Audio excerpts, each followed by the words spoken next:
Greetings, Ranger fans, and welcome to another edition of Database Rangers Power Reviews, where we take a look back at our classic episodes of Database Rangers Power Reviews as we count down the 100 weeks to the 100th and final episode of the series. So, welcome Sean, welcome Chris, welcome everyone else as they're filtering in. Good to see you. I hope that everyone's had a great week. Oh, congratulations, Jenny, on making it through the SATs. I hope you did well. I'm currently going into our first long weekend of the school year, so fortunately have both Monday and Tuesday off this coming week due to combination of Indigenous Peoples Day and also staff development for staff that I am not a part of. So I should have a nice long weekend to hopefully get some good work done. The parents are coming up to visit. Going to see them for a bit, and I'm going to try and put together a video for the big 9-year anniversary of the channel coming this Wednesday. Welcome Dan, welcome Nightwing Josh, good to see you both. Yeah, it's hard to believe it, but we are almost at 9 years of Database Rangers Power Reviews, which means that we are almost down to the 1-year mark, the 1-year countdown on the final episode, which should be coming next year on October 13th. So I'm looking forward to that. I hope the rest of you are as well. I've been hard at work on episode 95. That has been a very challenging episode for a number of reasons. I think it might be one of the most piecemeal episodes that I've ever shot. With the exception of 79 and 80, which were obviously spanning 2 years, but just there are characters where I'm like, oh, okay, well I have you guys today, so we're gonna film with you. Oh, I have you only today, and then never again, so I'm gonna film with you. Oh, now I have you only today, and so it's just been bit by bit by bit by bit by bit for like the last 3 years trying to put together 95, and I've been working very hard on a major effect for 95 that is finally coming together.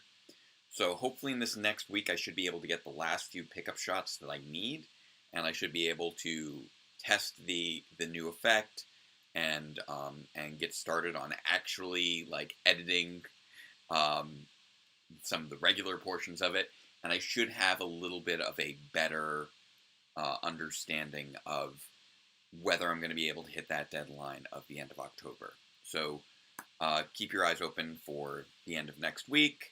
I should hopefully, fingers crossed, knock on wood, hopefully have news of when 95 will be coming out.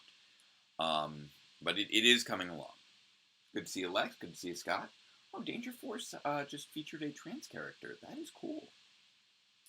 And then, among the many other things, we are also looking at the return of deeper looks and rapid run-throughs now that Dino Fury is going to be starting up having never before seen in the United States legally episodes again. So I know tomorrow is going to be the premiere of episode 12, Super Hot Shot. I've chosen to take advantage of the fact that is been made widely available due to the UK airing. To start working on the rapid run-through and deeper look so that hopefully I should be able to finish both of those tonight and premiere them both tomorrow immediately following the airing of the episode here in the United States. So I'm looking at releasing that at 8:30 on Saturday instead of my usual time of 8 a.m. on Sunday. So instead of having the 24-hour turnaround time, we will have approximately a minute turnaround time on the premieres of these new reviews. So that should be simultaneously with Morphin Legacy, releasing the rapid run through as we release the deeper look at episode 12 of Power Rangers Dino Fury Super Hot Shot. I'm going to try and keep that up each week until we finish Dino Fury, even though I know that everything else is getting released on October 15th. I'm still going to go through that week by week to maintain a regular schedule and to keep things reasonable for myself. to be able to work through. But that is going to be just one more challenge when it comes to trying to get 95 complete and then 96 complete by the end of the year. So it's going to be a push. I'm hoping that I can still hit my deadlines. If I manage to hit these deadlines, then nothing's going to stop me from hitting next year's deadlines. If I can make this work, I can make that work. And even if they do get pushed a little late due to the extra videos, even if like 95 got pushed to November, 96 got pushed to January, I still have a good buffer on 97 for March, 98 for June, 99 for August, and then 100 in October. So I still have enough buffer that I think I can work with and still make sure to hit that goal, even if things do run a little late due to all the extra videos and just the complexity of the episodes I'm working on right now. MJ is mostly spoiler-free. There's one little bit that MJ's been spoiled on. We watched episode 12 together, so a little bit has been spoiled outside of episode 12, but mostly spoil-free. So how does DB know what Hexagon is? So I'll talk about that as we go through the episode. So you know what? We should dive right into that. Looks like we've got a good crew together. So before we do, as always, our 3 equally non-controversial phrases. Say them with me, chat. Number 1, Black Lives Matter. Number 2, say it with me, chat. Fascism is bad. And number 3, say it with me, chat. Superheroes are fun. So let us look at our good old favorite superhero, Database Ranger, in Database Ranger's Power Reviews, episode 47. Our review of Power Rangers Megaforce, episode 16, Rico the Robot. And there we go, that beautiful sound. So again, just reinforcing all of the mysteries that we're addressing right now with the previously on segments.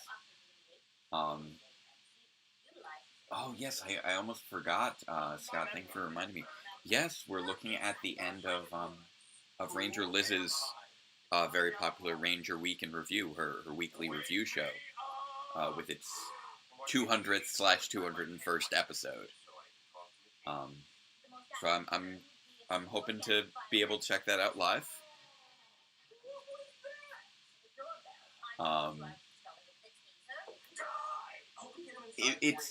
This plot is so crazy at this stage. Also, I think that clip in the previously on segment was missing the effect on Dr. K's hands.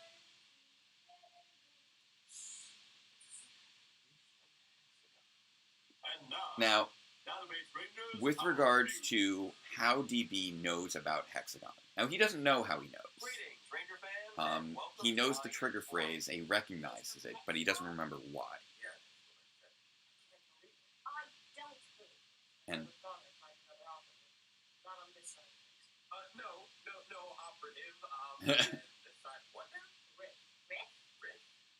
and the first mention of the rift.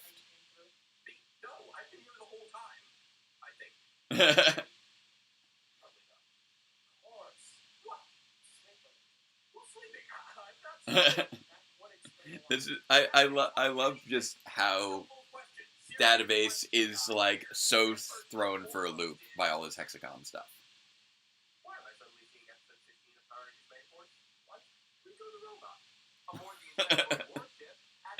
Just I had so much fun. I always have so much fun when DB is trying to go into heavy denial on things. And right now he's just like, Rico the Robot. Because I get to really kind of ham it up during those bits.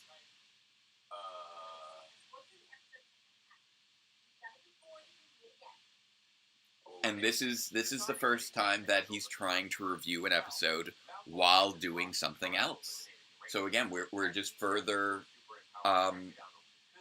establishing these rules of how this show works and how these reviews can work moving forward as the show becomes far more action-driven.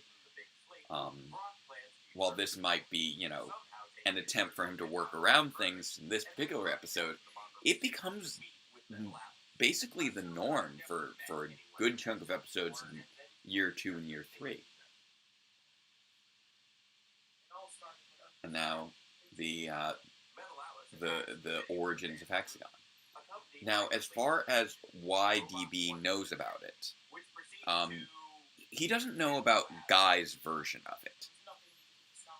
The thing is that the code phrase is accurate across timelines. He's familiar with the version of Hexagon that existed in K's universe, as we established earlier. Welcome, Isaiah. Welcome, Railfan. And so, because the phrase happens to be identical across universes, Database initially assumes that he's from Guy's version of the Power Rangers universe. Up until episode 86-87, when he recalls that he's actually from the RPM Power Rangers universe. Which, within the context of Power Reviews, runs in the same timeline as Lost Galaxy.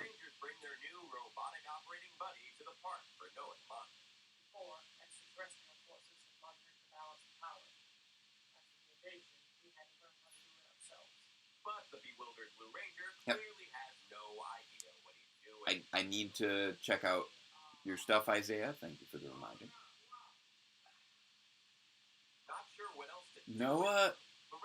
Noah is such a fake smart character.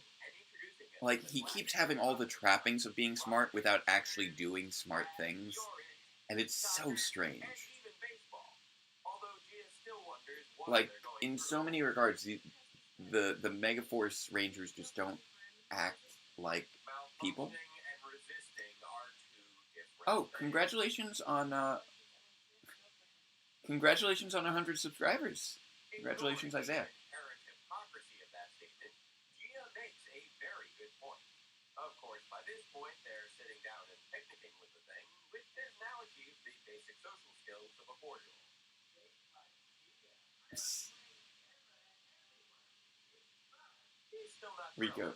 Rico is odd.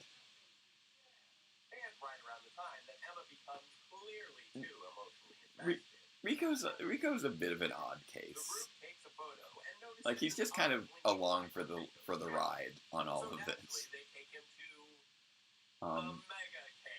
So when I finish an episode of Power Review, says MJC before I upload it.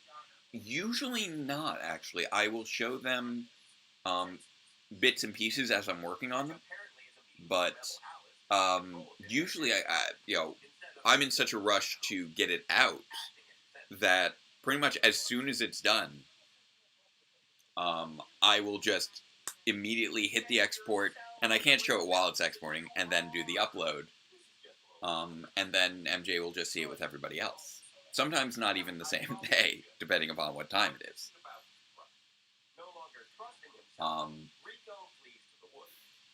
So yeah, it's one of the tricky things with just, I'm always trying to get Power Reviews out faster and faster, and it just takes so long to get everything done with the modern episodes.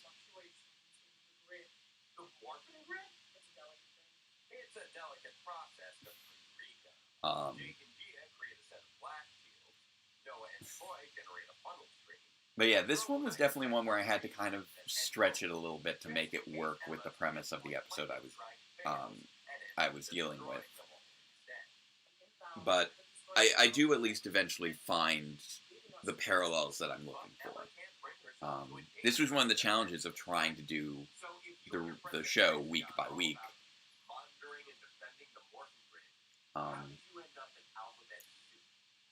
But yeah, Hexagon in particular, in the context of Power Reviews, as far as the backstory I've given it, Hexagon was created by the Space Rangers following Countdown to Destruction. So database still remembers it from its formation, um, prior to his breakup with Cassie and the disaster with Vengeance. Um, Meanwhile, Guy has guys from the other timeline that all the rest of the Power Rangers universe proceeded through. None of which, obviously, we know at this stage in the game. Of course, she could be wrong. But not wanting to destroy their new friend, the Rangers decide to take another crack at their earlier plan. Only this time, they have Robot. Yeah, this was, again, just trying to always find those points of juxtaposition between the review and the story, and usually looking at keywords that I can connect in my descriptions.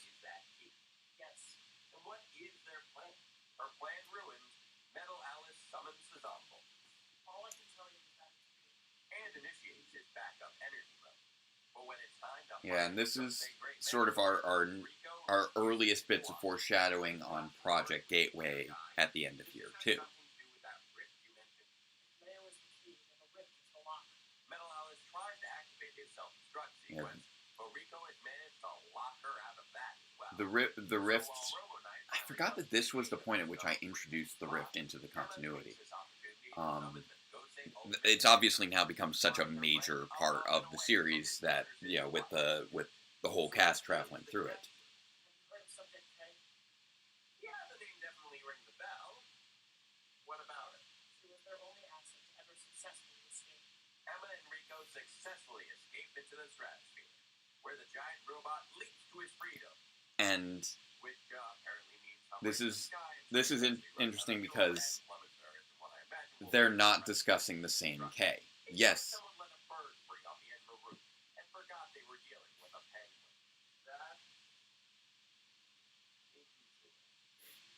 K. He knows the version of K that escaped and led to the destruction of Earth, the conquest of Earth by Vengeance. But the version of K that Guy is referring to is K Alpha, who we've obviously only just recently gotten to know in episodes 90, 91, and 93. So yeah, just working in a stretch so that he can still do the correct hand motions that we eventually establish are part of his morphing sequence. Are the Morphin Masters part of my universe? I'm not going to answer that one right now. I will say this much. When I started Power Reviews, I did not predict that the Morphin Masters would ever be reincorporated into the continuity of the franchise. Because let's not forget that I started Power Reviews well before the comic book series came out through Boom. No idea what they were thinking with their definitions of morality here. Much like with the Wild Sword's resistance of Brock's commands and ultra power, it is automatically assumed that anything resisting the influence of an evil power must be good, without any thought given to the notion of neutrality or even incompetence. In action, without explanation, does not convey intent. But they intend to find out Maya was capable of the same thing. Because they believe that she is somehow this world's version of their long-lost intent. Crazy. It's crazy looking back on how many bits of backstory I was laying the ground for here. Stuff that we didn't really learn about until later in year 2. The whole mystery of, what happened with Alphabet Soup in Guy's universe. How everything worked out. The K Alpha, K Beta, K Gamma connections. Because at this point, we don't learn about what happened to Guy's universe's K until episode 68.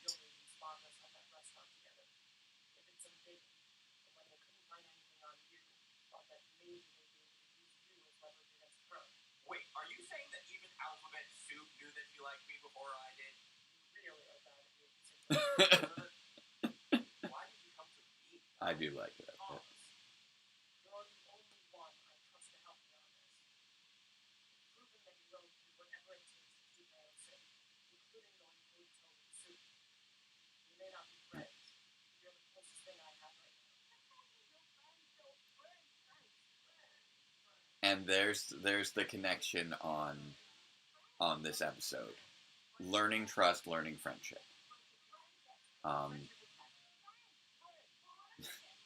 Also, wow, they used the word friendship so many times in that episode. Overall, this episode may have good intentions on exploring the nature of friendship. Yes, Guy's universe is the prime universe for Power Rangers. I'm referring to it as Guy's universe just to differentiate from DB's universe. So, let me get this straight. You were sent by And Hexagon.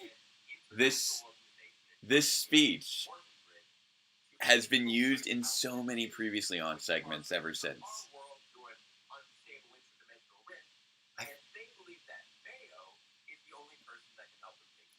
I use this because it sums up so much. I use it in like so many previously on segments for like the rest of the series. They're already here. That's a fun little twist for the end. That's always the they're already here bit is always, you know, a fun like little cliffhanger to have in a story. But yeah, no, I will agree, Tino, that this was probably one of Emma's better character episodes. She didn't get much. None of them really got all that much. She still got more than Gia by a significant margin. So there was our Rico the Robot review. It's definitely... It feels sort of like almost the part 2 of the previous episode. As we continue the interrogation of Guy. And it's still weird to me looking back, having the interrogation of Guy spread out over 2 episodes. Whereas, you know, if that was one of the episodes in year 3, we would have everything would have happened over the course of just one, because I'm always doing so many things in every episode of year 3.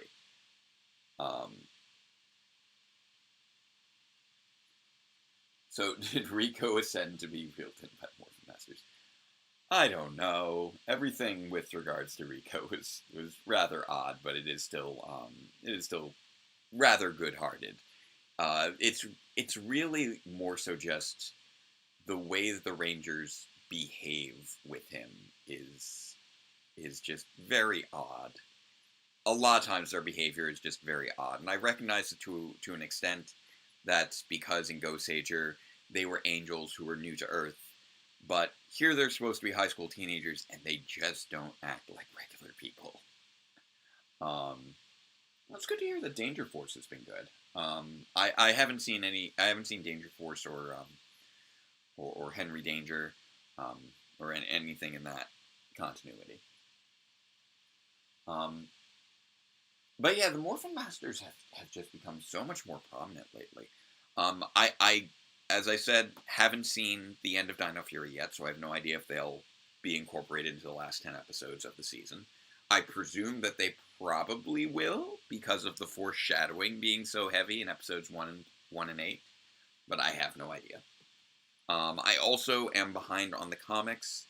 I've been trying to at least read up on them so I can be aware of current comics continuity, but I am very far behind still on purchasing comics. I got through all my Humble Bundle, but I still need to get the more recent lines of Power Rangers and Mighty Morphin.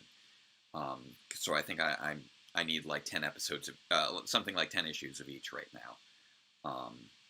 So I've had to rely upon other sources to just give me an idea of what's happening. So I have been letting myself get spoiled for the sake of knowing what they're doing with the continuity. because as has now become clear, there is.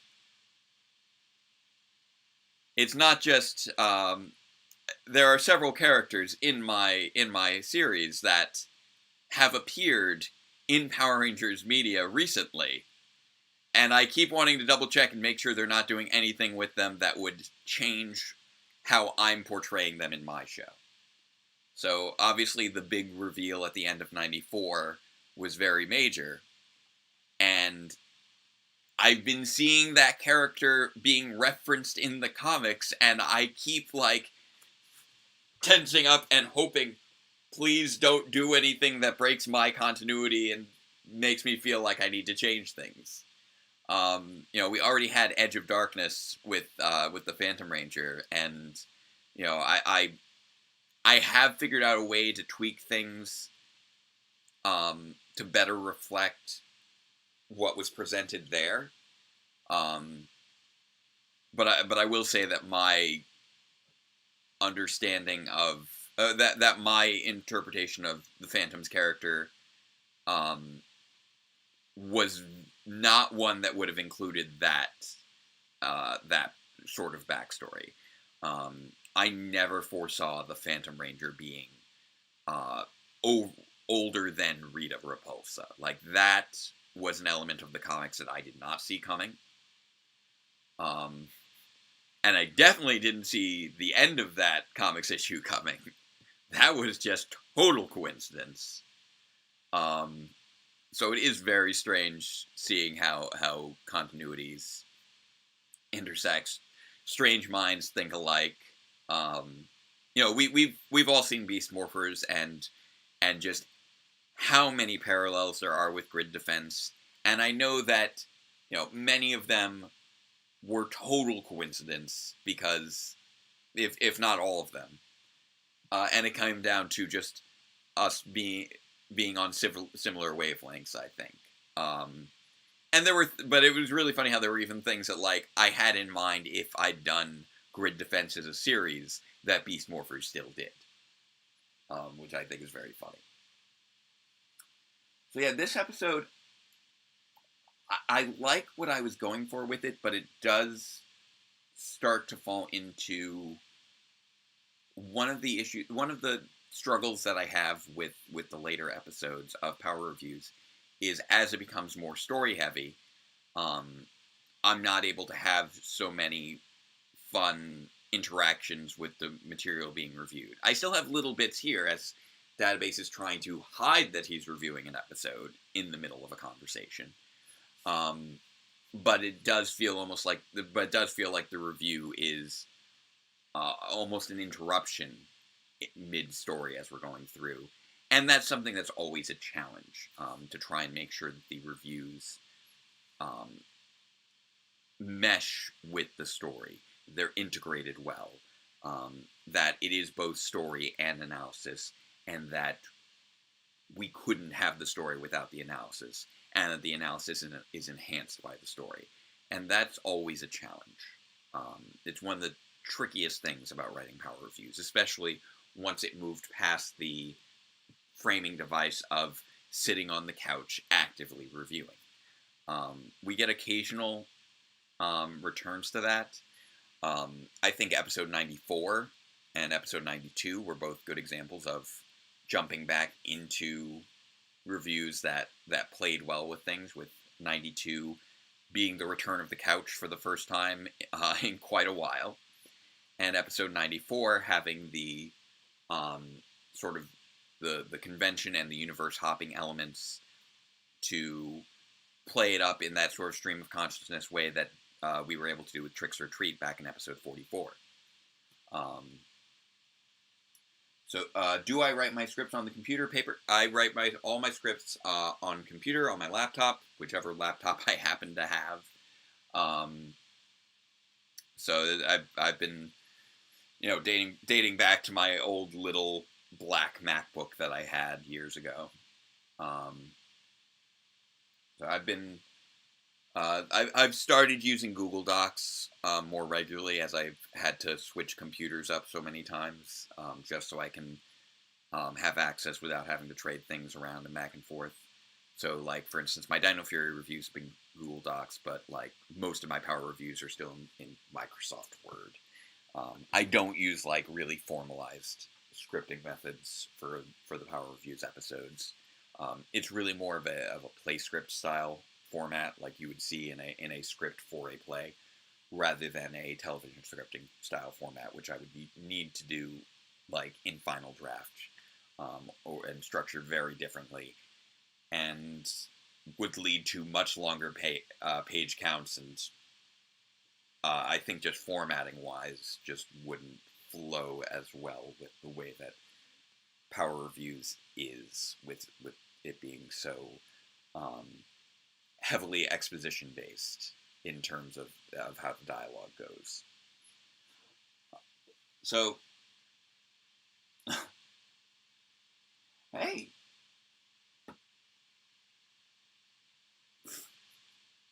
somebody here was in my physics class a few years ago. Okay, I don't know which physics class that was, but good to know that that if I ever need to go Breaking Bad, I got somebody with the street smarts. I can't see the icon because it's too tiny, but I hope that you enjoyed my physics class, and I hope that you enjoy this channel. I don't know how many of my students are aware that I do this in my spare time. If this could be counted as spare time. But I am always amused when I spot one of my students popping up in the comments here. So I hope that you enjoyed my physics class. And I hope that I have gotten better at teaching physics over the years. I like to think that I have improved as a teacher over the years. I like to think I have good rapport with my students. So there we go. Next week is going to be the big 9-year anniversary of the channel, and episode 48 of Power Reviews, which has one of the most ridiculous fight scenes that I've ever put together. To the extent that I think on our TV tropes page somebody put that down as like a visual effects of awesome, which I'm so happy we have a TV tropes page. Like, I don't edit it, and I feel like I shouldn't, because I feel like it belongs to the fans. But I love that we have one, and there's things, and like for episode 74, my goal was 74, the episode where Dr. K temporarily ends up back in Corinth. For that episode, my goal was to get a tearjerker entry on TV tropes, and we hit it, and I'm so proud of that. But yes, tomorrow morning, 8:30, bright and early, I hope to be posting our reviews of episode 12, the rapid run through, and the deeper look for episode 12 of Dino Fury.